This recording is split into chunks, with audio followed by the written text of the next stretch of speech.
Happy Thursday, people. Welcome to another edition of Live from E, the show that feeds and satisfies the curious mind. I feel like that's probably scientifically and religiously proven. I totally agree. Yeah, absolutely. Especially because Ken, the Ken Commandments. I don't know if Ken, satisfies religious the curious mind. scholar. It sounds so intellectual. Who's gossip about celebrities? The rest of the show, yeah, it's not going to be like that, guys. Welcome, Ken and Melanie. Let's dive right into it. Selena Gomez has revealed that she got a kidney transplant over the summer. In a new Instagram post, Selena writes, "I'm very aware some of my fans had noticed I was laying low for part of the summer and questioning why I wasn't promoting my new music, which I was extremely proud of. So I found out I needed a kidney transplant due to my lupus and was recovering.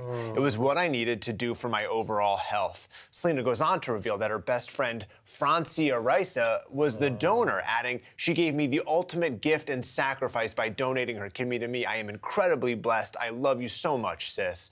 So we kind of knew about this already, but are we surprised that it was kept a secret for so long? Yeah, we did. We had reported maybe a month ago about this and actually decided not to run it because obviously it was a health issue and for reasons to, so that she could announce it herself. And, you know, yes, really. I mean, I don't think that a lot of people knew about it. And I think that the fact that she did go quiet for a while and that was definitely noticed, but she still, if you remember, like, going back to the pictures from her birthday, like, we would see glimpses of her in the weekend, for example, but really it explains everything, and I'm really glad that she was able to announce it in her own way. I mean, just to be able to give credit to her best friend and to talk about the struggle and what it meant for her, I'm glad that she had that opportunity to do that. I'm also, okay, first of all, confession. I feel badly because I now look at the run-up to that surgery, which we didn't know was about to happen, totally differently in the context of her relationship with The Weeknd. I think she was so happy to meet someone. She was having a lot of fun. She was just like, I'm gonna have fun, because she knew she was gonna be going in to this surgery. And also, the fact that she had someone, like, you know, that cared about her. Oh my gosh, was what's so happening? Important. What? I feel bad because, okay, no. He's a human being. Wait. He hates The Weeknd. No, I never said I hate The Weeknd. I thought he's fine. No. Please. I think The Weeknd is fine for who he is. I just was looking at Selena and saying, I think he reminds me a lot of Justin Bieber, and I see a pattern here. So that I've never liked them together necessarily, but I now do understand her impulse and the latching on, okay? I'm not the only one. I'm not the only one. But I get it because she's going through a tremendous health crisis, and I'm glad she had The Weeknd. I wish she had someone that wasn't, like, so similar to Justin Bieber, but that's a whole separate discussion. So, but I don't want to get into that right now. I am moved by her revelation. Her friend. What an angel. Oh, my gosh. Giving up a kidney? Yeah. That girl's kidney, one kidney goes, she's, like, could die. Like, she's giving up. That is a sacrifice. And I mean, and you know what? Would you guys give me a kidney? No. Oh. I would give you my kidney. Oh my gosh, thank you. Well, then I would give you my kidney. I don't You're like S out of surgery. luck. I don't like surgery. Hopefully we'll never. Jackie said she'd give me hers too. Thank you. I don't need one. It's one thing to say it, than to actually do it. Come on. But this does sort of frame their relationship in a different light because obviously this is could be a highly traumatic experience, and having you know, and I got to give not only the friend credit, but The Weeknd credit too, because while she's recovering, and this takes, you're probably in the hospital for what, 7, 10 days, you're in the hospital for a substantial amount of time, you're taking medication probably for the rest of your life, but immediately after you have to like do whatever you can to make sure that your body doesn't reject the kidney, and that's a huge lifestyle change. And I give him credit for being a good guy, and at least as far as we know, being a good guy and like not being out and partying and doing like all the things that you could easily see some idiot like 25, 26-year-old dude doing while they're I mean, look. While their girlfriend gets better. Earlier this year and during the spring, he was on tour, but he kept coming back to LA to spend time with her. And, you know, even this weekend, he was posting pictures of a puppy. She's just got a new King Charles Spaniel, I believe. And there were reports yesterday that they're looking to buy a house together in New York, although she's filming there, so it just could be, but that they're moving in together. I mean, he's been a really great boyfriend. Yeah. And she's gone through, I was thinking about her today, like there are some, like lupus is something that I didn't know very much about. Until Selena Gomez started talking about it publicly. And she has really, really suffered. You know, whether it's the depression and the kind of like emotional difficulties that the disease can bring to you as far as the anxiety and so forth. Obviously, she's been in a treatment centre a few times. Like, so there's that. And then with this as well, her body and her kidney failing, like it's just, I just think that this is almost her purpose right now, is to draw attention to this, she has this like wonderful life, this famous boyfriend, she's beautiful, she's a face of Coach, she's got all of the trappings that people think that is like why you're famous, right? And she's also skilled and talented. But she's also gone through an incredible battle and is being able to talk about it and help other people through it. And I think that is really, really commendable. She's also proof that if you don't have your health, then all of that other stuff, it doesn't matter if you're the face of Coach. Like, your health is the #1 thing that you're concerned. Well, it really puts things into focus. I mean, you know, we have, you know, while Taylor Swift is on trial because some guy grabbed her butt, some DJ. Yeah. And it's like all the media's going crazy about this. There's Selena in a life and death battle, you know, that we didn't know about. I mean, it really puts things into perspective here. And I am glad, like, you know how Bieber was just constantly triggering her? You know, like acting out, making her feel insecure, like, it was a very toxic relationship at the end, and they got on and off like 4 times, I think, they broke up, something like that. Yeah. I'm glad she had that stability with Abe. Abe. Anyway, I'm not going to say anything. Nicole Hawkins says a lot today. of people can't handle it when their partner is sick. Look at Yolanda Hadid and David Foster. The Weeknd stood by her. Yeah. I mean, I'm sure that's, not that I know for a fact, but I'm sure there's a lot of like regular people who are in similar situations. Yeah. There's also, you know, to be fair, a lot of regular people whose significant others really stick by them. I do want to call out Melanie, one of our regular viewers, for always actually coming up with very, very interesting and intellectual perspectives on our stories. I always We read have them. intellectual viewers. We really do. Indeed, we do. So let's run this by our viewers. Reese Witherspoon and Jennifer Aniston are reuniting for their own TV show. Reese talked a little bit about it last night on Watch What Happens Live. Let's take a listen. Jen and I are doing a show together based on morning talk show hosts. I'll need some tips. Maybe I'll have to follow you around. You will, but I worked in morning TV for 10 years. Yeah. Yeah, it is fraught. Really it is a cauldron world. of drama. Do you, and you both will be in it, as well as producing it. Yes. Oh, Juicy. I'm interested. I am too. You know, there's a lot of discussion about these big stars coming back to TV. Jim Carrey, we just found out this morning, coming back to TV in a Showtime show. I think that some people in our office seem to think that, like, TV shows about TV shows don't do well. Oh, I love them. I do too. What do you? Is that I wanna just know because what you we guys work in think. TV? No, I mean... Well, no, but like, look, I pulled a list. 30 Rock, Murphy Brown, both very successful. The Mary Tyler Moore Show, Larry Sanders, Home Improvement. Yeah. I'm Alan Partridge for our viewers right. in the UK. I actually think that it's because people think that the drama offset is more interesting than the drama on set. Yeah. Which I think you're right. The difference... You have no idea. The difference is, you know what, though? If you think I annoy Melanie on the show, I have to sit next to these two. I know, this is how Will brought up me putting a man's name in the freezer the other day. Is because he listens to all my personal conversations. It's just... I think it comes down to, are there great characters? Yeah. Is it good writing? is the acting. Oh, you're making it serious. Well, no. Because it almost like, if you look at these shows, the setting and the setup is almost immaterial. It's almost something that they use just to sell the show and to do the pilot, to give like, okay, here's where they work. But then at the end of the day, it just comes down to the human interactions. Like, you know, any show, if you really break it down, that's all it's about. Like, as you know, I'm obsessed with Silicon Valley, and you know too. No, it is about life in Silicon Valley in the high-tech world. True. But at the end of the day, you could take it out of that, and it's just like really great writing. The acting is awesome. It's really funny.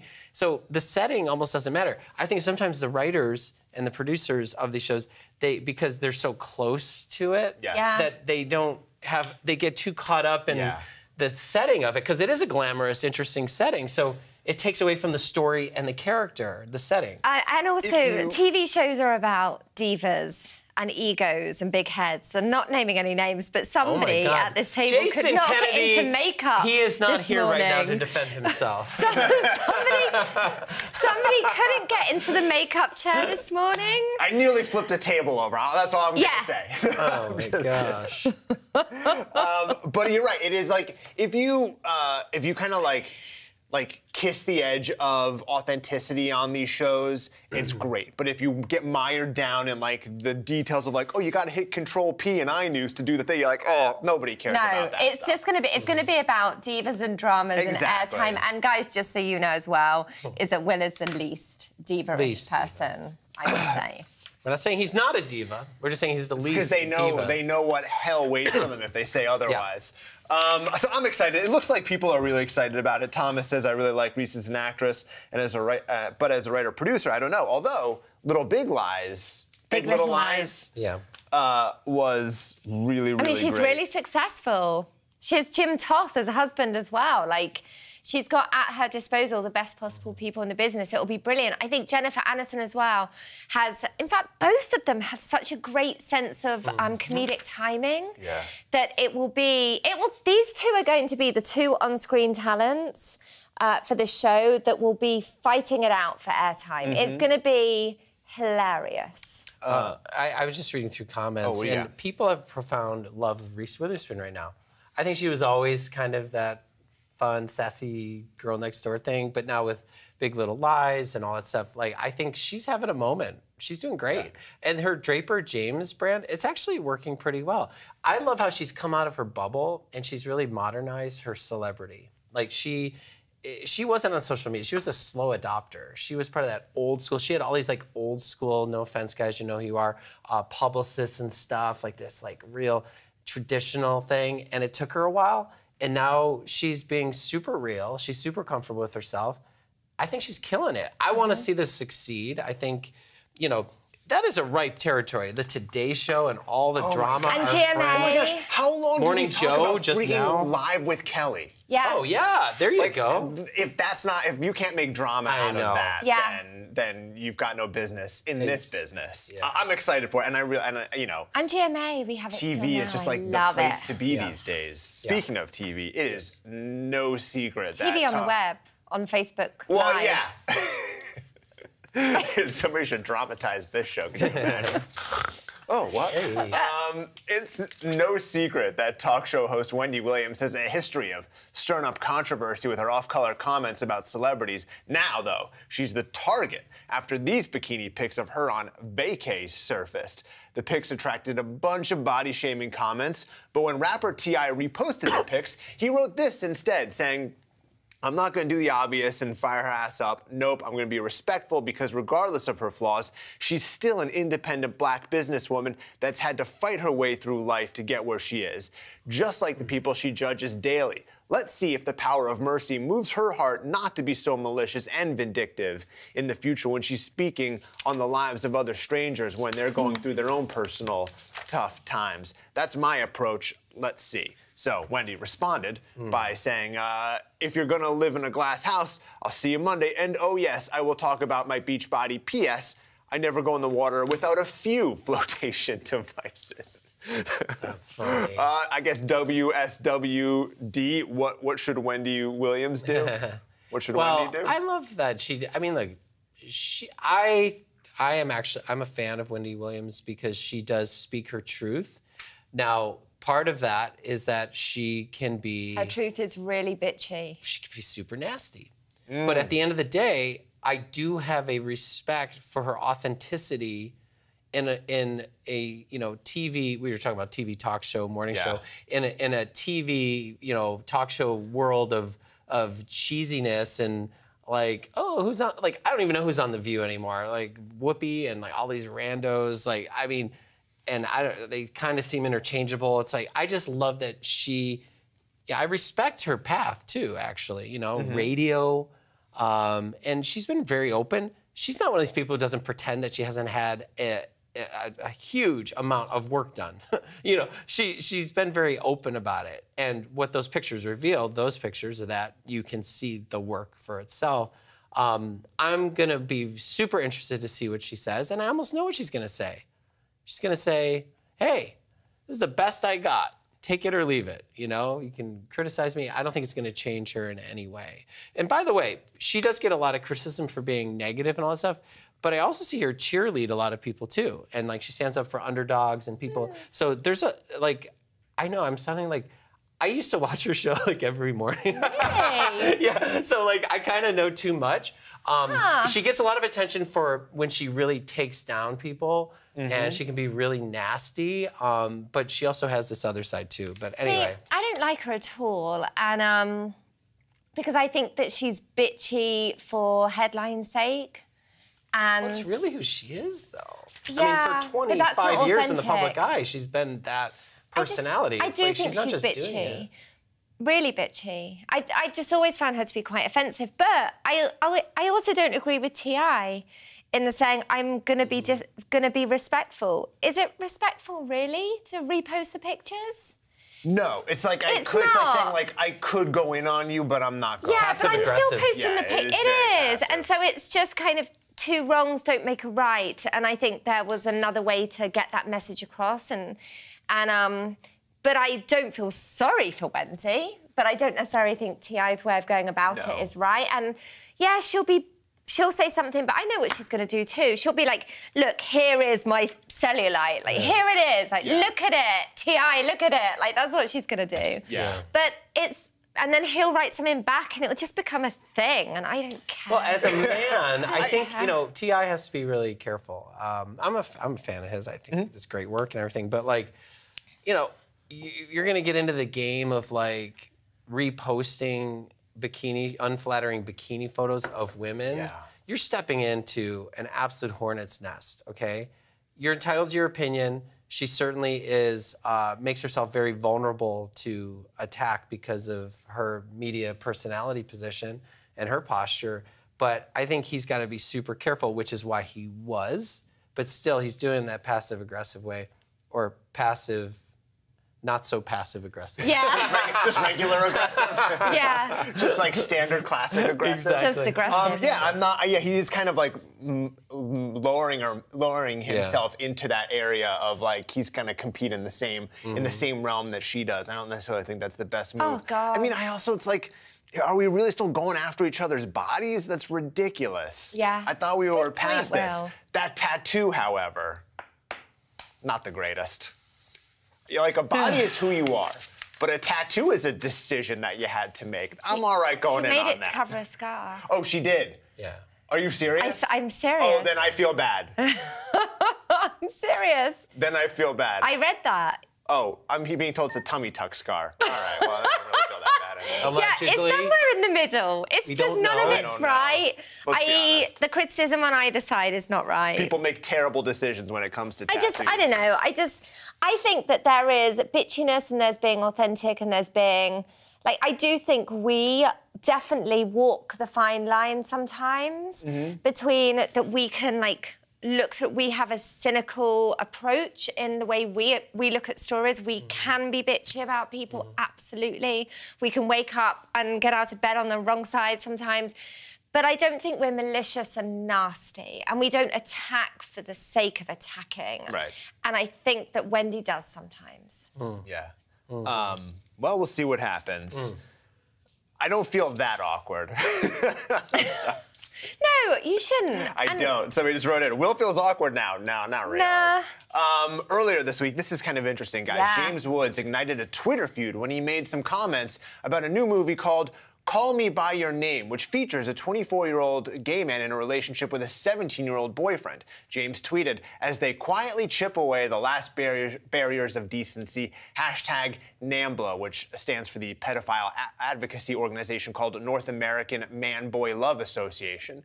The film's star, Armie Hammer, replied, didn't you date a 19-year-old when you were 60? That's when actress Amber Tamblyn chimed in with her own bombshell, tweeting, James Woods tried to pick me and my friend up at a restaurant once. He wanted to take us to Vegas. I'm 16, I said. Even better, he said.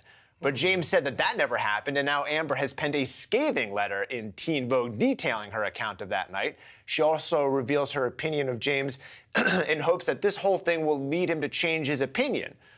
Is that possible? Do you think you can publicly shame somebody into feeling a certain way? Would we really be? I mean, James Woods, really? I mean, when I started working in Hollywood 20 years ago, he was like starting to like go off into the sunset. He had had his moment. He's a talented guy. You know, he had some really good movies in the 80s. You know, what? What do you got against the 80s? Just, you know, I mean, this guy, he's done this before. He inserts himself into these like social debates. He comes across as like sanctimonious, and now these guys are calling him out as being a total hypocrite. This is what he does on Twitter, though. He is also a guy who like sued a troll. Yeah. Didn't he? He like sued a guy who like trolled him. Yeah, he's yeah, I don't know. He was like saying he was stalking him. I mean, Armie Hammer's the first one to criticize him, and then everybody else jumped on the bandwagon. Yeah. I will say, is she right? You know, there are a lot of bad people out there that get away with bad things. I'm not saying he's bad. I'm talking generally. Mm-hmm. And it's because people are too scared to speak up. Mm-hmm. And so if what she's saying is right and the truth, then yes, she's right to speak up. Yeah.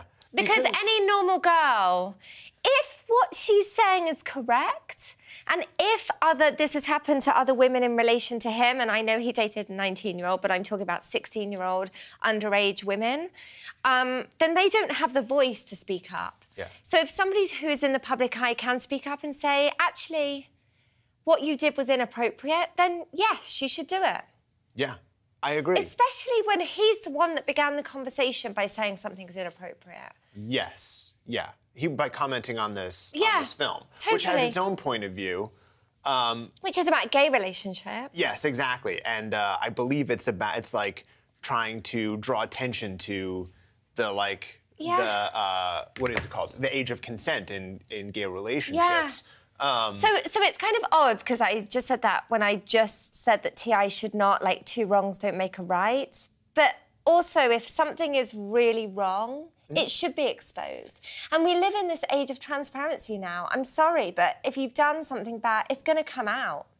So just be careful of what you say. I also think this is just a definite sign of the times where, you know, when Amber was 16, there was really no way, you know, nor were people really talking about stuff like this. No, but also you couldn't fight It's just something James that you had to Woods, exactly. You just had to like be uncomfortable with and live with. And now, hopefully, that people are more open about stuff like this. When there's like a creepy old guy hitting on a underage girl, totally, somebody can go, "Yo, that's not okay." And especially for the audience, Teen Vogue. Yeah. Right? To teenagers, when you see people hopping on Amber's side, Jason Ritter, John Cryer, Jessica Chastain, Kate Aselton, Anna Paquin, like all these people tweeted their support for it. Like, you know that this stuff happens in this town. Yeah. You know that some girls just have to, you know, they just try to, I guess, brush it under the rug or whatever. But the more that you get it out there, the more that people know that it's not okay. Yeah. And then you actually kind of can shame somebody into thinking, maybe not thinking differently, but at least behaving differently. Yeah. And that's really where we're at, isn't it? Thinking it's like, twice. you might think that this is okay, but you should be ashamed of that. Yeah, but I don't think people will be ashamed. I think just that he might not. You're going to get to that point, though, right? Like, You know, we've kind of years entered of this... therapy. Huh? That's years of therapy, I think. You gotta like you gotta make it so that it's like a regular thing, that it's known that it's not okay for old men to hit on young girls, and then they need to feel shame about it. So that if somebody were to do that, and the young girl goes, "No, guy, that's disgusting." Well, the He's truth never gonna, is... No, but somebody like that is never gonna... somebody, not James Woods, speaking generally, is never really gonna feel shame about that. What they're gonna think is, oh, I might not say something to that person just in case I get called out again and I get embarrassed. Like, Yeah, so fine. I guess you're right. That's fine. Yeah, exactly. You're right. You are right. I know. We truth is- live in a culture where, like, oh, don't shame somebody. It's okay to shame some people, Yeah. like James Woods. Is he gonna show up here and try and fight me? Well, I think that we probably wouldn't even, well, not probably, we definitely wouldn't even be having this discussion if he didn't, like, attack He just that kept his show. mouth shut. Right? Yeah. And also, we should give context. He's, I believe, known for his right-wing politics. Yes. So, you know, we are in a divisive age. So, so he's just has a target on him when he's gonna make himself so exposed. Is that his daughter or his date? Is that his daughter being or told his it's date? his girl. I'm being told those are dates. Yeah. That's Oh, yeah, 'cause holding this is the whole thing hands. with him now, is that I believe that woman right there, the blonde one that we just showed, was a friend of his daughter's. And him dating his daughter's friend has caused a fissure in his relationship with his daughter. Yeah. He's an interesting Oh, character. that girl looks so young. Yeah. All right. It's grossing me out. That's Let's the move on. current one, okay. As we talked about earlier this week, actually we've talked about this a couple times this week, Maddox Jolie Pitt seems to be following in the footsteps of his celebrity parents, Brad Pitt and Angelina Jolie. He earned an executive producer credit on the new film First They Killed My Father by sitting in on meetings, prepping for shoots, and reviewing dailies. Now, in his first major interview with People magazine, the 16-year-old reveals what it was like to work with his mother. He says, "She's fun, funny and easy to work with. She's a wonder." Yeah, I'm sure. That's her as I was reading that, reputation. I was just imagining what like the opposite of that would have been. What was it like working with your mom? Oh, Nightmare. terrible. She's so scary. This has got to be part of the like let's make Angie's image better publicity campaign, right? Yes. Why would she let People magazine even get quotes from her kid? Because the narrative was Angelina versus Brad. Angelina is spiteful, vengeful, petty, and is airing dirty laundry, and it was really unfair to Brad and the kids. So this is all about, I'm a mom, I'm a single mom, it's so hard being single, I hate being single, and here's my kids, and look at me. So she's changing the narrative. She's the master media manipulator. And it's working. We're talking about it. We're not talking about. I mean, I just brought up talking about it, but is context. it so you changing understand our it. mind? Is it making us think like Subtly, oh, yeah. it can. It can because, you know, I'm thinking, oh, put myself in her shoes. Like, oh, that's cool that she's given her son a chance, and you know, and doing that. And, that's good.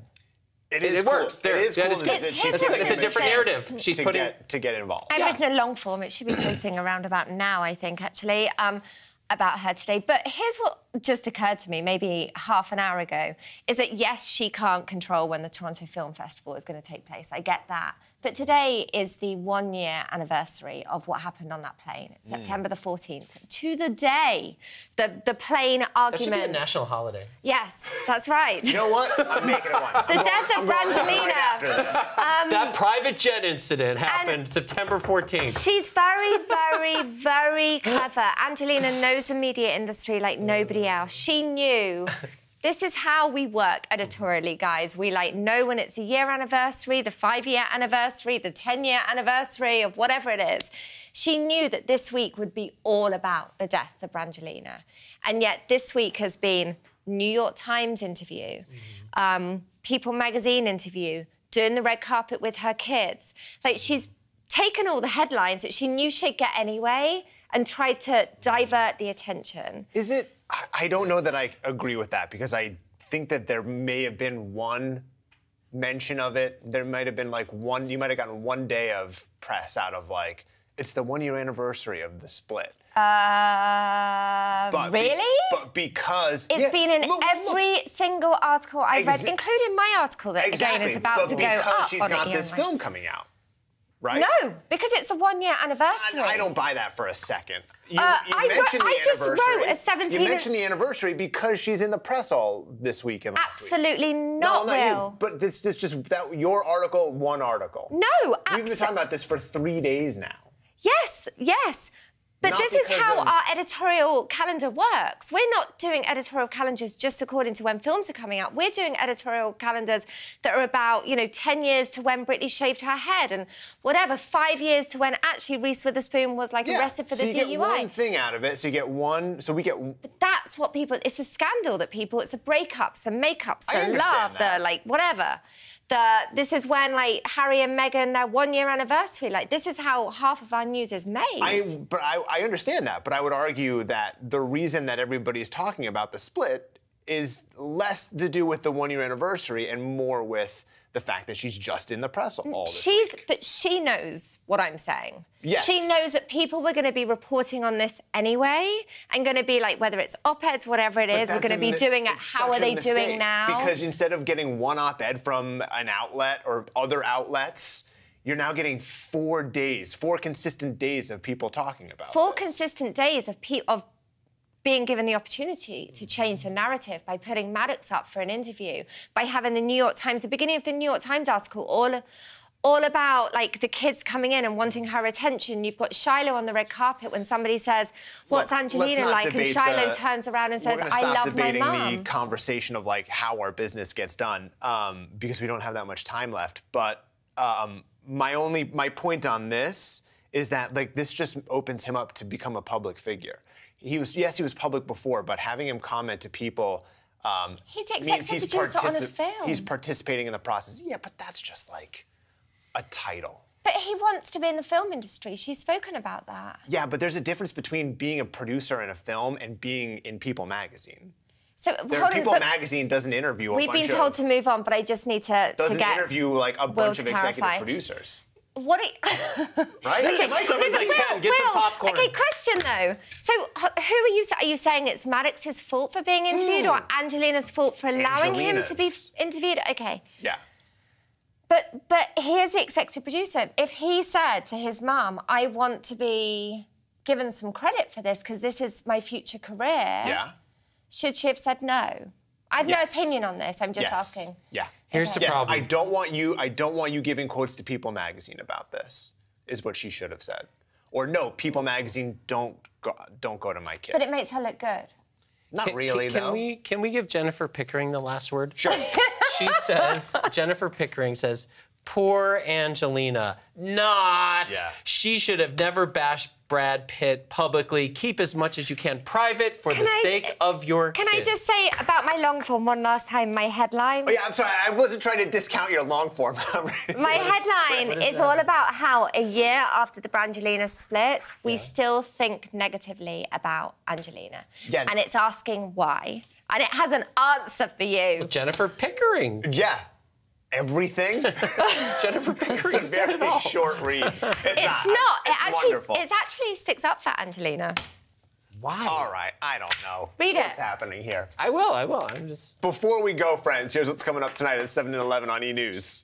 Tonight on E! News, we're hitting the red carpet with Halle Berry, plus inside Jennifer Lawrence's glamorous date night with her man, and E! investigates Angelina and Brad's infamous plane incident 1 year later. It's all going down tonight at 7 and 11. Thanks, Jason. Jason is right on it, you know? I know. He's playing right off of what we said and then put it in the show. Listening he's so closely to us. I wish we could talk to him, but so now, we don't have the going back to the Reese and Jennifer sitcom, now Will and I are about to go outside of a punch-up. We're not literally going to punch each other.